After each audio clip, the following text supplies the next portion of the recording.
Sir আপনি আমাদের শিখিয়েছেন সত্যের থেকে বড় এই পৃথিবীতে আর কিচ্ছু নেই স্যার। এই কেসটার সত্যিটাও তাই স্যার। আমি কাউকে খুন করিনি স্যার, সত্যি বলছি স্যার। তুমি যদি খুন না করে থাকো তাহলে তোমার রক্ত ওই অস্ত্রতে লাগলো কি করে পঙ্কজ? আমি জানি না স্যার। Damn it! জানো না মানেটা কি? হ্যাঁ, এই যে তোমার হাতে চোট লেগেছে, ওই যে রক্ত চিহ্নটা রয়েছে, সেটাই চিৎকার করে বলছে খুনি তুমি পঙ্কজ, তুমি। আমি আপনাকে বলেছিলাম স্যার, আমি অটো করে যখন বিউরো আসছিলাম তখন কেটে গেছিল স্যার।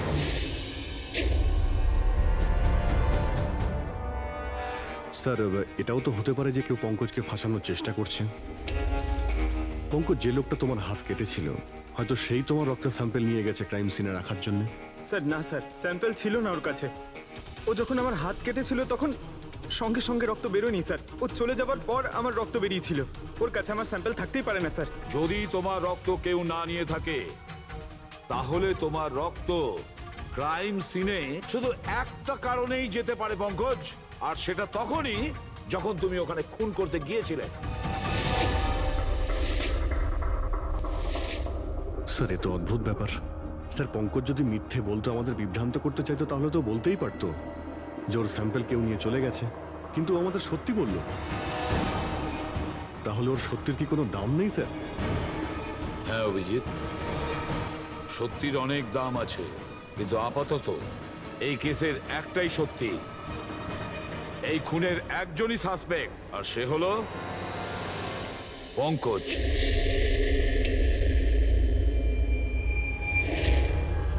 আমি তোমাকে সিআইডি থেকে সাসপেন্ড করছি। স্যার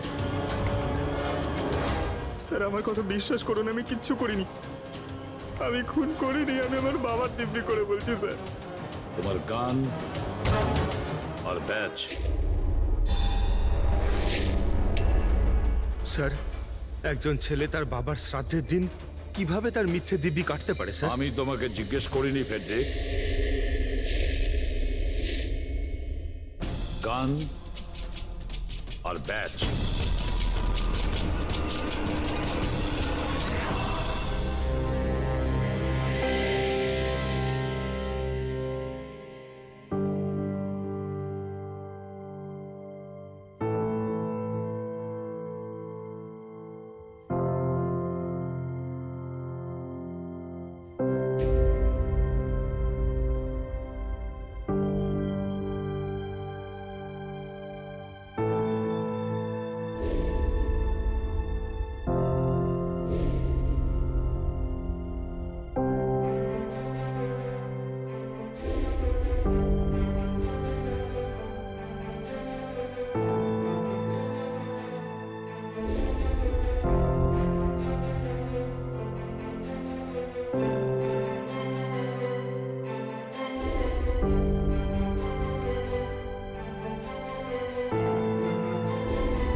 এটা অন্যায় হচ্ছে,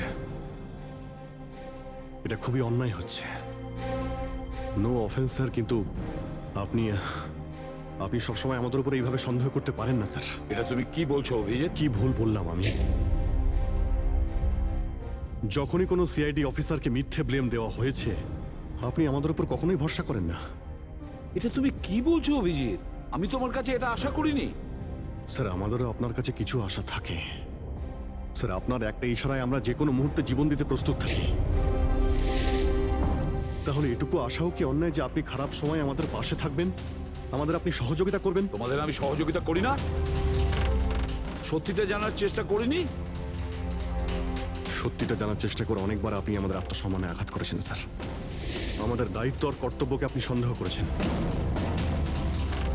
যখন আমাকে মিথ্যে অপবাদ দেওয়া হয়েছিল আপনি আমার উপরে ভরসা করেননি স্যার। আর যতক্ষণ পর্যন্ত অভিজিৎ নিজেকে নির্দোষ প্রমাণিত করছে ওকে জেলেই থাকতে হবে। যখন দয়াকে মিথ্যে অপবাদ দেওয়া হয় তখন ওকেও আপনি ভরসা করেননি স্যার। কিন্তু হয়তো আপনি একটা কথা ভুলে গেছেন, একবার আপনাকেও এরকম মিথ্যে অপবাদ দেওয়া হয়েছিল স্যার।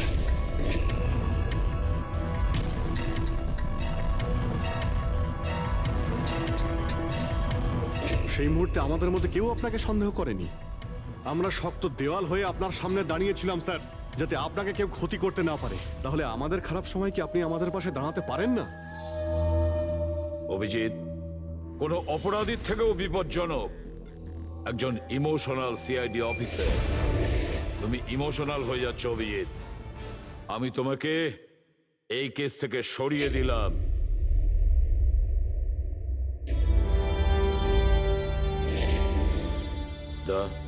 পুরবি, আজ থেকে পঙ্কজের কেস তোমরা দুজন ইনভেস্টিগেট করবে। শুধু শুধু তোমরা দুজনে। ঠিক আছে স্যার। এখন আমার উপরে আপনার এতটুকুও ভরসা নেই যে এই কেসটাকে আমি নিউট্রাল ভাবে দেখতে পারবো কিনা। এত বছর ডিউটির পর এরকম মেডেল তো ভাগ্যবানেরাই পায়। Thank you sir.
নিজের পিঠ আমার দিকে করে দাঁড়িয়ে পড়ো।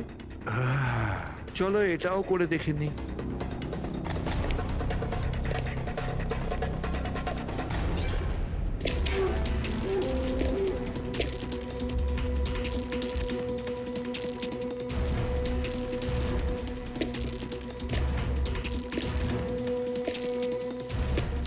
আপনি এসে গেছেন স্যার। আমি আপনার জন্য অপেক্ষা করছিলাম। ওইখানে আপনার ফাইলটা আছে, ওখানে পুরো ফাইন্যান্সিয়াল প্ল্যান পড়ে আছে এবং আমার স্থির বিশ্বাস যে আপনার খুব পছন্দ হবে।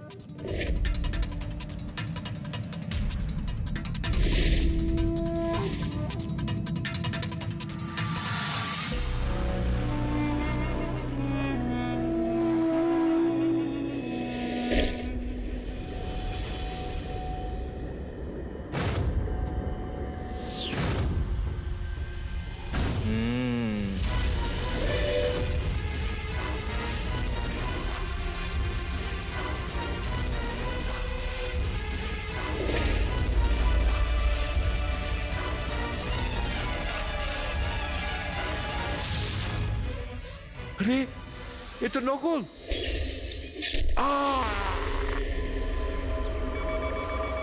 Hello ACP Pradyuman here. What? কখন? আচ্ছা ঠিক আছে।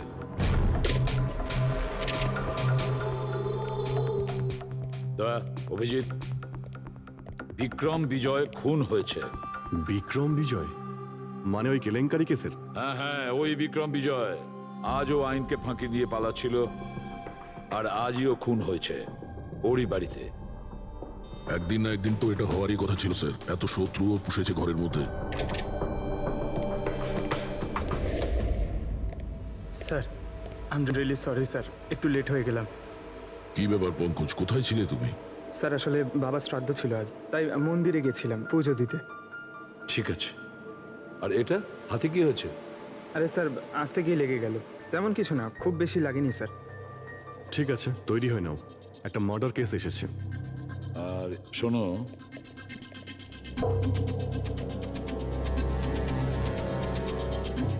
কার আবার মার্ডার হলো?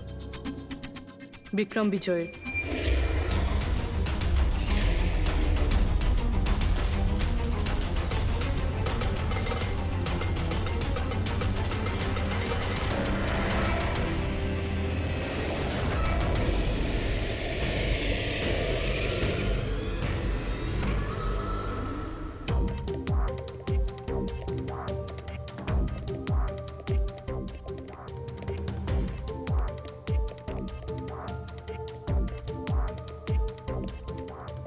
সিআইডি হ্যাঁ, স্যার, আমি গোপাল, বিক্রম স্যারের ম্যানেজার। এই তিনজন কারা? এ মোহিত, বিশাল আর ও হলো রাঘব। এরা স্যারের সিকিউরিটি গার্ডস। ও, আর ইনি? ইনি বিক্রম স্যারের ওয়াইফ মধু ম্যাডাম, আর বাকিরা সব স্টাফ। বডি কোথায়? স্যার বডি ভেতরে আছে। এই ঘাড়ে আঘাত করেছে আর পেট আর বুকেও মেরেছে।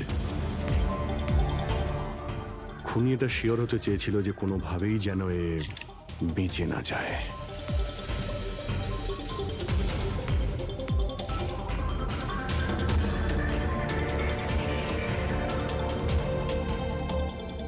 মনে হচ্ছে এটা দিয়ে আঘাত করেছে এর ওপর।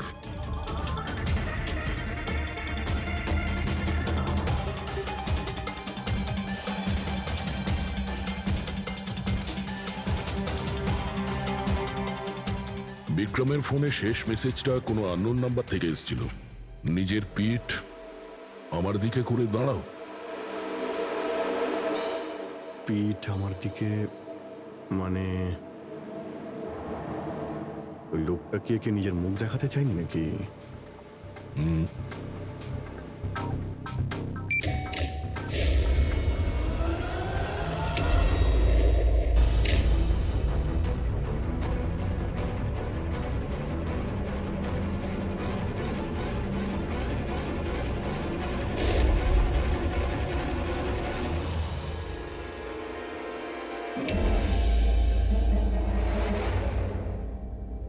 এই দেখুন স্যার, ফুলদানি থেকে আমি কি পেয়েছি।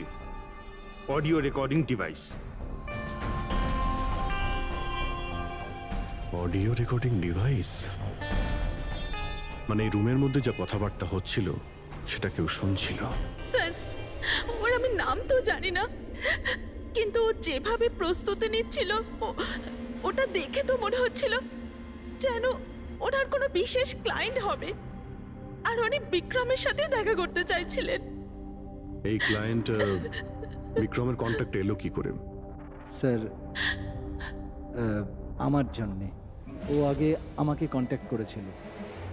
ও বিক্রম স্যারের পুরো ইতিহাস ভালো করে জানতো, আর বিক্রম স্যার ওর এই হোমওয়ার্কে খুব ইমপ্রেসড হয়েছিল, আর উনি আমাকে মিটিং ফিক্স করতে বলেছিলেন। আপনি ওর সঙ্গে আগে দেখা করেছিলেন? না স্যার, ওই ফোন করেছিল, আর সেটাও প্রাইভেট নাম্বার থেকে।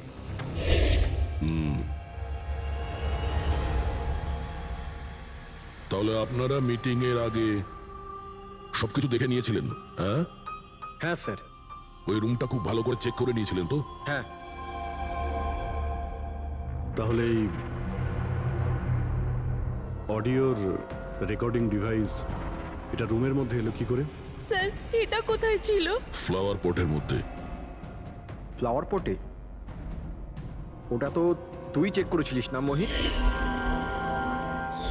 আমি চেক করেছিলাম স্যার, কিন্তু আমি এটা ফ্লাওয়ার পটে দেখতে পাইনি। দেখতে পাননি? আগে না। আচ্ছা, কিভাবে তুমি দেখলে না? ব্যুরো চলো। ওখানে সবাই খুব ভালোভাবে দেখতে পায়।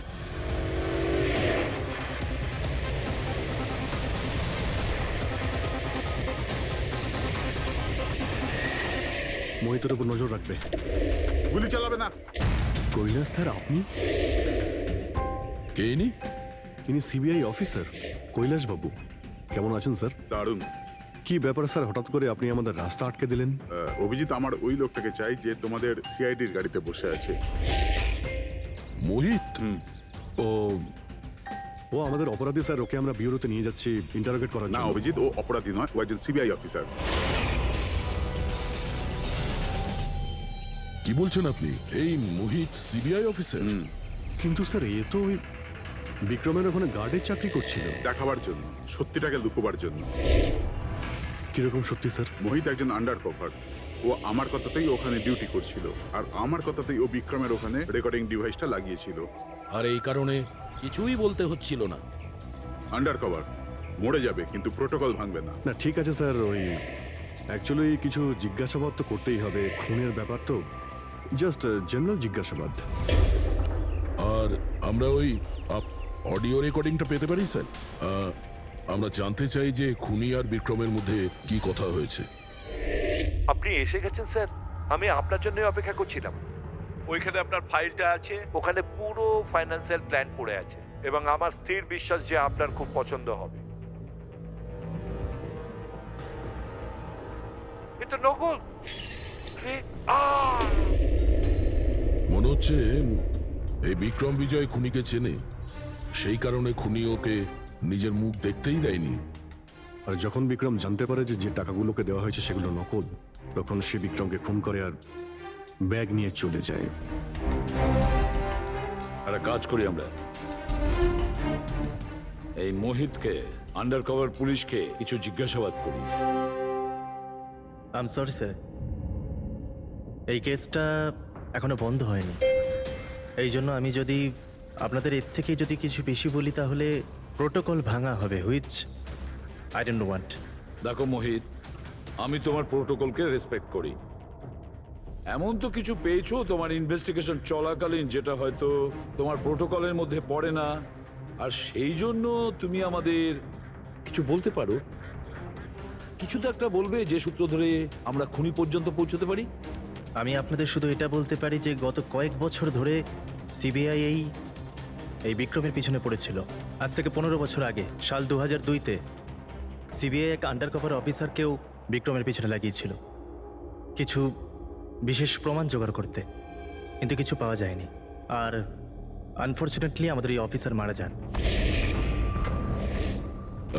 এক মিনিট, নাম কি ছিল এই অফিসারের? ইন্সপেক্টর অধিরাজ।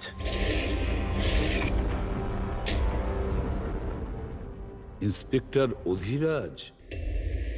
এই বোতলে যে রক্তটা আছে, এই রক্তে বিক্রমের ডিএনএ ছাড়াও অন্য কারো ডিএনএ আছে।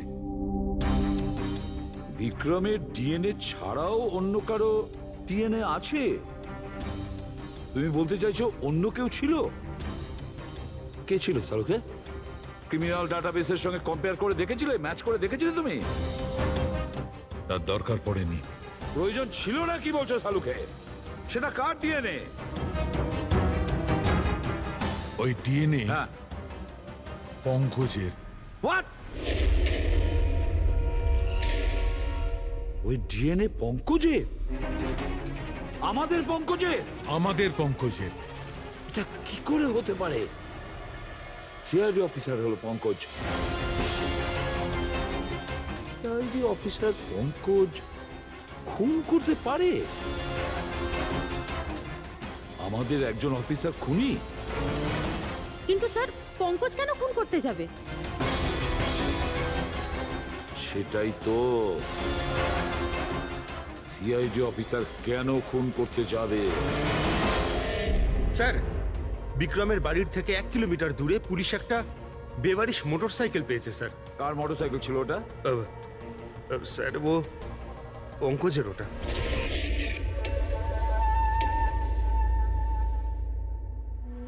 ভাবছিলাম তাই। তার মানে পঙ্কজের বাইকটা পাওয়া গেল ওখানে, আর আপনাদের কারুর অবাক লাগলো না? ফ্রেডি, বিক্রম বিজয় যে মারা গেছে আজ 15 বছর আগে অধিরাজ বাবু পঙ্কজের বাবা একটা আন্ডার কভার কপ বডিগার্ড সেজে বিক্রম বিজয়ের বিরুদ্ধে প্রমাণ জোগাড় করছিল, আর সেই কারণে ও মারাও গেছে। তার মানে স্যার পঙ্কজ এটা ভাবে যে পঙ্কজের বাবার মৃত্যুর পিছনে এই বিক্রম বিজয়ের হাত রয়েছে, আর এই জন্য ও ওর বাবার মৃত্যুর প্রতিশোধ নেবার জন্য।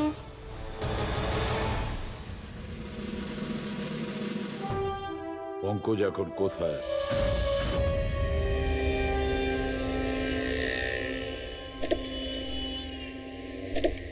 আরে স্যার, আপনারা?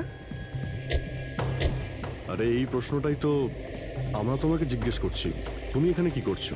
তুমি তো অসুস্থ ছিলে। আরে স্যার, বাইক চুরি হয়ে গেছিল আমার। এই সামনে থানাতেই রিপোর্ট লেখাতে এসেছিলাম। এই দেখুন। আমরা জানি তোমার বাইকটা কোথায়। আপনারা কি করে জানলেন স্যার? তোমার বাইক বিক্রম বিজয়ের বাড়ির কাছে পেয়েছি। সেই বিক্রম বিজয় যে তোমার বাবার খুনি। যখন বিউরোতে এসিপি স্যার বলল যে বিক্রম বিজয়ের খুন হয়েছে, তখন তুমি জানতে না ওই বিক্রম বিজয়? হ্যাঁ স্যার। আরে তাহলে তুমি বিউরোতে কেন বললে না? তোমার বলা উচিত ছিল যে বিক্রম বিজয়ই তোমার বাবার খুনি। স্যার, বাবার শ্রাদ্ধ ছিল স্যার। মন্দির থেকে বিউরো আসছিলাম, ওনার ব্যাপারেই ভাবছিলাম, আর কিছু খেয়াল ছিল না স্যার। একদম কিছু মাথায় আসছিল না, বুঝতেই পারছিলাম না কি করব। আর এই যে তোমার হাতটা কাটা, এক্স্যাক্টলি কি হয়েছিল? স্যার, এটা তো মন্দির থেকে যখন আমি অটোতে ফিরছিলাম।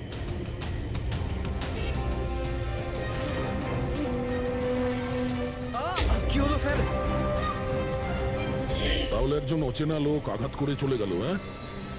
এমনি অকারণে? স্যার, আমি জানি বিশ্বাস করাটা একটু কঠিন, কিন্তু এটাই সত্যি। আচ্ছা পঙ্কজ, তুমি সবসময় তো বাইকে করে বিউরোতে আসতে, হঠাৎ তুমি অটো করে কেন এলে? হঠাৎ করে না স্যার, আমার বাইক তো দুদিন ধরে খারাপ হয়ে রয়েছে। তাহলে তোমার খারাপ হয়ে যাওয়া বাইকটাকেও নিয়ে গেল, সে ওটাকে রিপেয়ার করলো, আর ঠিক হয়ে যাওয়ার পর ওটাকে একটা ফাঁকা জায়গায় ফেলে দিয়ে এলো, তাও কাকতালীয় ভাবে এমন একজনের বাড়িতে ফেলে দিয়ে এলো যার আজই খুন হয়েছে, আর যে তোমার বাবার খুনিও। স্যার, আপনারা আমাকে সন্দেহ করছেন? আপনাদের মনে হচ্ছে ওই বিক্রম বিজয়কে আমি মেরেছি?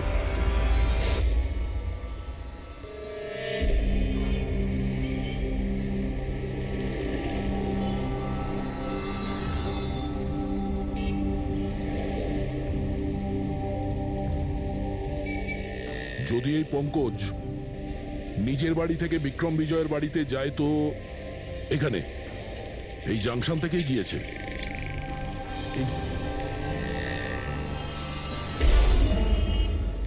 স্যার, সিগন্যালে সিসিটিভি ক্যামেরা রয়েছে। এই সিসিটিভি ক্যামেরার ফুটেজ থেকেই আমরা জানতে পারবো যে পঙ্কজ ওই বাইকে করে এখান থেকে গিয়েছিল নাকি ওটা অন্য কেউ ছিল।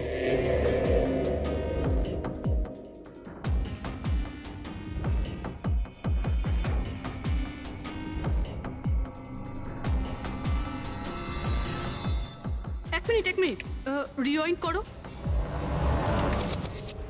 পজ করো। স্যার, এই দেখুন, একে পঙ্কজের মতনই দেখতে লাগছে না? বাইকের নাম্বার হলো XYA 4784। স্যার, পঙ্কজের বাইকের নাম্বারও এটাই। পুরবি, এই পঙ্কজ এতটা তো ভুল করবে না যে একটা অপরাধ করতে যাওয়ার আগে রাস্তায় আর একটা অপরাধ করবে, সিগন্যাল ভাঙা। নিশ্চয়ই কেউ আছে যে পঙ্কজকে ফাঁসাতে চাইছে, আর সেই কারণে ও সিগন্যালটা ভেঙেছে, যাতে আমাদের যে সন্দেহটা আছে পঙ্কজের উপর, ওটা আরো মজবুত হয়। কিন্তু স্যার, পঙ্কজকে কে ফাঁসাতে চাইবে? হতে পারে ওর কোনো পুরনো শত্রু। স্যার, আমার এমন কোনো পুরনো শত্রু নেই যে আমাকে ফাঁসানোর জন্য এরকম কিছু করবে স্যার। পঙ্কজ খুব ভালোভাবে চিন্তা করো, কেউ তো হবে। না স্যার।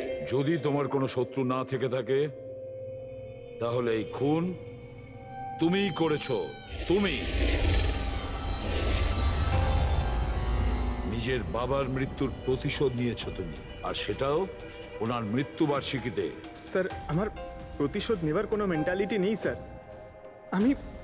আমি খুনি না স্যার, আমি একজন সিআইডি অফিসার। যতদূর বাবার কথা স্যার, আমি তো ওনাকে ভালো করে দেখিও নি স্যার আমার তো এমন কিছু মনেও নেই যে উনি আমাদের সঙ্গে কখনো টাইম স্পেন্ড করেছেন বা আনন্দ করেছেন। স্যার উনি হয়তো কখনো ভাবতেনও না যে ওনার একটা ছেলে আছে যার ওনাকে প্রয়োজন।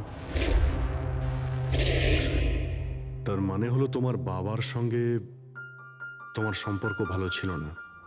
স্যার উনি একজন আন্ডারকভার কপ ছিলেন, বেশিরভাগই নিজের কাজেই ব্যস্ত থাকতেন। বাড়ি, সংসার, সন্তান, পরিজন সেসব নিয়ে উনি কোনোদিন মাথায় ঘামাননি। আমাকে শুধু আমার মাই মানুষ করেছেন স্যার। কিন্তু তাও বলছি পঙ্কজ, তোমার নিজের বাবার সাথে কোনো না কোনো স্মৃতি তো জড়িয়ে থাকবে না? কিছু মনে আছে? শুধু স্যার এইটুকুই মনে আছে আমার স্যার, আমাকে উনি মেলায় ঘুরতে নিয়ে যেতেন, কিন্তু মেলায় নিয়ে যাওয়ার আগে উনি আমাকে হসপিটালে নিয়ে যেতেন প্রতিবার। কি? হসপিটালে? ওটা কেন? হয়তো ছোটবেলায় আমি খুব অসুস্থ থাকতাম, আর উনি হসপিটালে নিয়ে যেতেন, আর আমার খুব ব্যথা লাগতো স্যার। যন্ত্রণা? পঙ্কজ, কোথায় যন্ত্রণা হতো? স্যার পিঠে, এখানে স্যার। পিঠে? পঙ্কজ, ডাক্তার পিঠে কি করতো? না স্যার, তেমন কিছু মনে পড়ছে না স্যার। মনে করো পঙ্কজ, মনে করো কি করতো? তোমার পিঠে ইঞ্জেকশন দিত বা পিঠের থেকে রক্ত বার করতো? কি করতো মনে করো? Sir sir sir drill machine দিয়ে কিছু করতো হসপিটালে। কি বলে, ড্রিল মেশিন দিয়ে?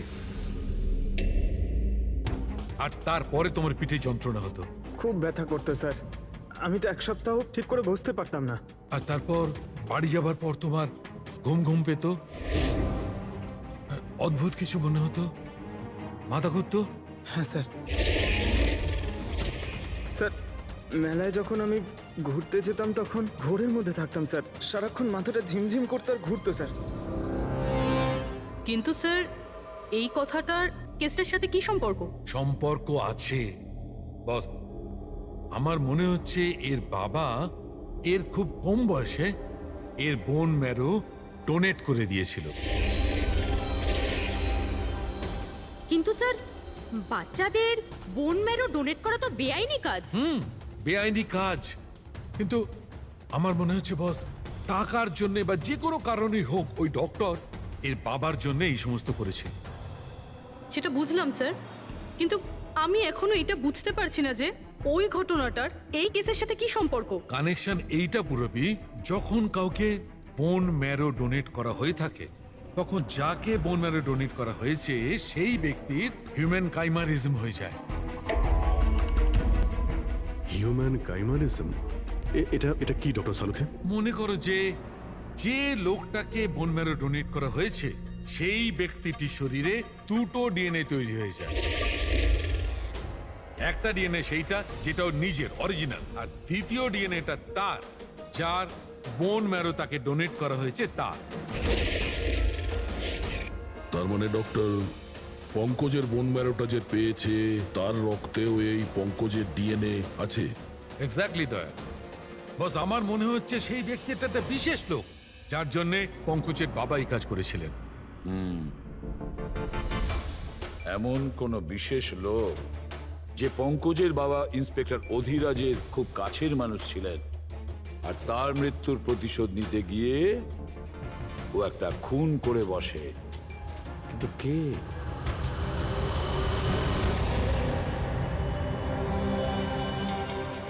দয়া। Hi sir. Hello Abhijit. Hi Daya, কেমন হ্যালো, আছো? গুড। সরি আপনাকে এরকম একটা জায়গাতে ডেকে আনতে হলো। অভিজিৎ, যে ইনফরমেশন তোমার দরকার ছিল সেটা না সিআইডি অফিসে দেওয়া যেত না আমার অফিসে? থ্যাংক ইউ স্যার আমাদের সাহায্য করার জন্য। স্যার পঙ্কজ একজন সৎ অফিসার, আর যদি আপনার সাহায্যকে আমরা নিরাপরাধ প্রমাণ করতে পারি। অভিজিৎ, তোমার মনে আছে এক বিপজ্জনক অপরাধী ছিল রাকা, তাকে ধরতে তুমি আমাকে সাহায্য করেছিলে। তা ধরে নাও আমি সেটারই ঋণ মেটাচ্ছি। এসব আপনি কি বলছেন স্যার? অ্যাকচুয়ালি আমাদের পঙ্কজের বাবা ইন্সপেক্টর অধিরাজের ব্যাপারে কিছু ইনফরমেশন চাই, যতটা আপনি দিতে পারবেন। আপনি কাজ করেছেন না ইন্সপেক্টর অধিরাজের সঙ্গে? হ্যাঁ দয়া, অধিরাজ খুবই সৎ ইন্সপেক্টর ছিল আর সাহসীও। আমার তো এটা বলতে গর্ব হয় যে আমরা একসাথে কাজ করেছি। স্যার অ্যাকচুয়ালি আমরা এটাই জানতে চাই যে ওনার আন্ডারকভার মিশনের সময় ওনার সঙ্গে কারো কি কোনো গভীর সম্পর্ক হয়েছিল? আই মিন কোনো নতুন পরিবার সেরকম কিছু? অভিজিৎ, এই যে আন্ডার কভারদের যে দুরকম জীবন হয়, খুব কঠিন হয় সেটা সামলানো। এই পুলিশেরাও তো মানুষ হয় নাকি, আর তাদেরকেও সেই সীমাটা পেরিয়ে যেতে নেই যেটা ও পেরিয়ে গিয়েছিল। মানে ওনারও কারোর সঙ্গে ভালোবাসা হয়েছিল? ওনারও কোনো অন্য পরিবার ছিল? হ্যাঁ, অধিরাজের দ্বিতীয় স্ত্রী বাচ্চা জন্ম দিতে গিয়ে মারা গিয়েছিল। ও, আর অধিরাজ বাবুর মৃত্যুর পর এই দ্বিতীয় বাচ্চাটার কি হয়েছে? এই রহস্য সবসময় রহস্যই রয়ে গেছে। অধিরাজ ওই দ্বিতীয় বাচ্চাটাকে কোথায় রেখেছে, কিভাবে বড় করেছে, আর ওই বাচ্চাটা কোথায় গেল কেউ কিছু জানে না। আর এই যে বাচ্চাটা, মানে দ্বিতীয় বিয়ের বাচ্চাটা, কত বয়স ওর? এ পঙ্কজের থেকে 2-3 বছর বড় হবে। বিয়ে পঙ্কজের মায়ের সাথে আগে হয়েছিল, কিন্তু বাচ্চা দ্বিতীয় স্ত্রীর আগে হয়েছিল। হয়তো ওনার কোনো রোগ ছিল যার কারণে অধিরাজবাবু পঙ্কজের বোন ম্যারো ওকে দিয়েছিলেন। নিজের বাবার মৃত্যুর প্রতিশোধ নিতে হতে পারে খুনটা পঙ্কজের সৎ ভাইই করেছে। আর এখন প্রশ্ন এটাই যে পঙ্কজের এই সৎ ভাই কে সে, আর এখন কোথায়? আমার কিছু কিছু আইডিয়া হচ্ছে যে ওর সঙ্গে ঠিক কি হতে পারে। দেখুন স্যার, আমাদের আরো একটা সাহায্যের খুব প্রয়োজন। এই আন্ডারকভার মিশনের সময় আপনাদের সঙ্গে আর কারা কারা ছিলেন তার সবার ইনফরমেশন চাই, আর অধিরাজ বাবুর ডিটেলস। অভিজিৎ, এটা একটু মুশকিল হবে। জানি স্যার, এটা খুবই কঠিন, কিন্তু কাউকে নির্দোষ প্রমাণ করতে হবে। আপনি আমাদের উপরে বিশ্বাস রাখতে পারেন, সমস্ত ইনফরমেশন আমাদের কাছেই থাকবে। ওকে। আরে ভাই, কতক্ষণ আর অপেক্ষা করতে হবে? এ লোক সময় আসে না কেন?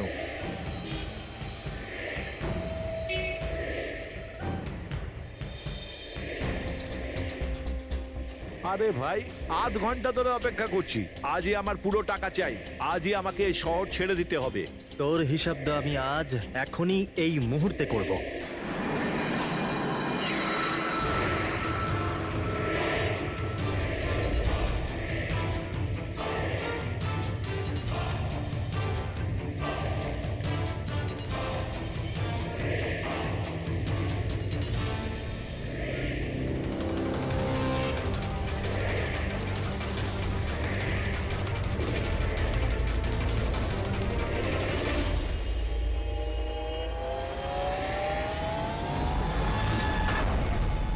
তোর অ্যাকাউন্ট সিআইডি বন্ধ করবে।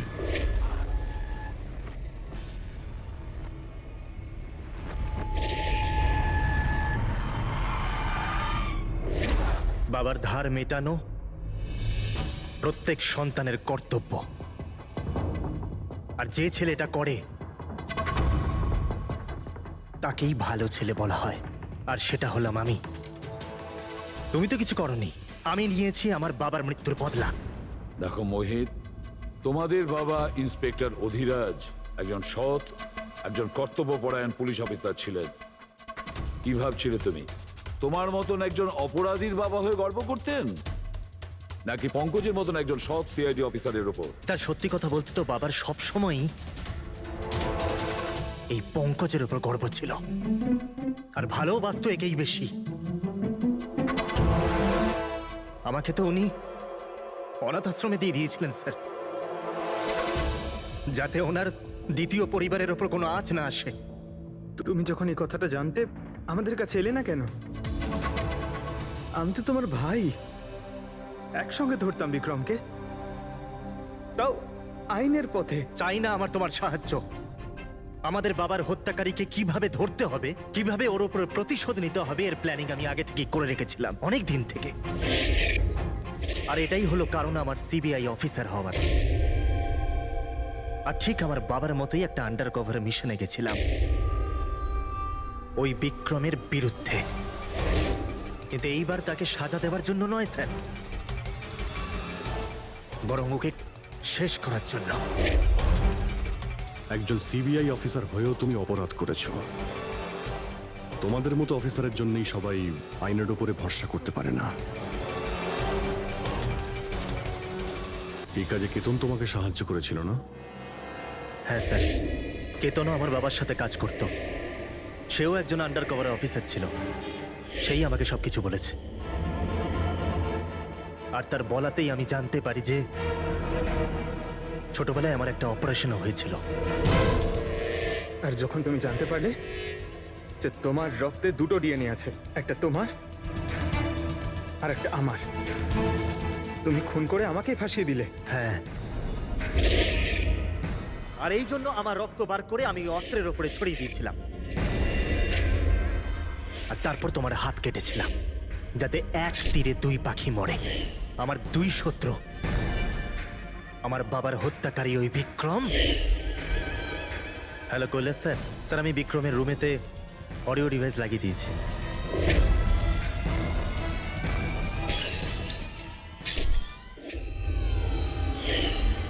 আর তুমি আমাকে এত ঘৃণা করার কারণ কি ভাই? কেন করবো না বলো তো? আজ পর্যন্ত সবকিছু তুমি পেয়েছো। আমাদের বাবার নাম, ওনার ভালোবাসা, ওনার সম্মান, সবকিছু। আর দুঃখের বিষয় তো এটা যে এত কিছু পাওয়ার পরেও তোমার এতটুকু হুঁশ ছিল না যে আমাদের বাবার হত্যাকারী কে। স্যার, আজকে যদি আমি না হতাম তাহলে আমাদের বাবার হত্যাকারী আজও বেঁচে থাকতো এবং ঘুরে বেড়াতো।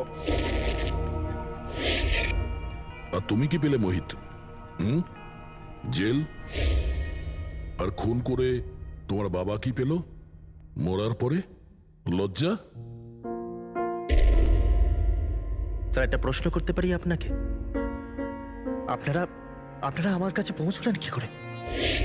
কারণ আমি এতটুকুও ভুল করিনি সমস্ত প্রমাণ পঙ্কজের বিরুদ্ধে করতে। সেটা তো আমরা জানতাম যে পঙ্কজ এ কাজ কোনোদিন করতে পারে না। আর বাকি রইল তোমার অবধি পৌঁছানোর।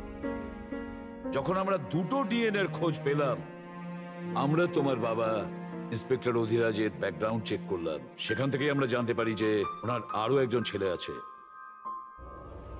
তুমি। ব্যাস, আমরা সেই ছেলের ঠিকুজি খুঁজে বার করলাম। তোমার আর পুরো ব্যাপারটা ছবির মতন পরিষ্কার। অনেক ভুল করেছো তুমি মোহিত, মস্ত বড় ভুল করেছো। আইন তোমাকে কঠোর থেকে কঠোরতম শাস্তি দেবে। হয়তো যাবজ্জীবন জেল, না হলে ফাঁসি।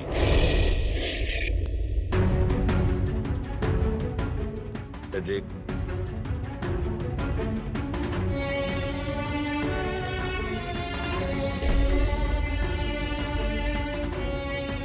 সরি স্যার, আমি জানি তোমার মনে শুধু আমার প্রতি ঘৃণাই আছে, কিন্তু আমি সত্যি জানতাম না আমার কোনো ভাই আছে। আমি জানি না তোমার সঙ্গে কি হবে, কিন্তু তুমি একটা কথা সবসময় মনে রেখো, আমি তোমার অপেক্ষা করব। I'll wait for you, brother.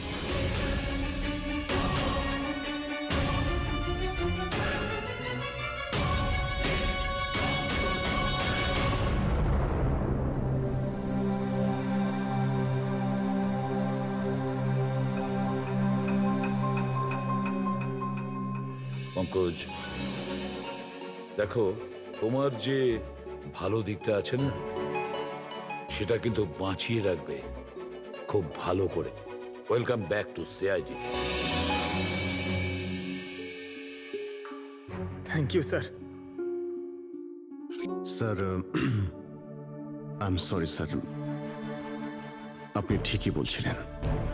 Emotional হয়ে আমি স্যার একটু বেশি বলে ফেলেছি। I am sorry.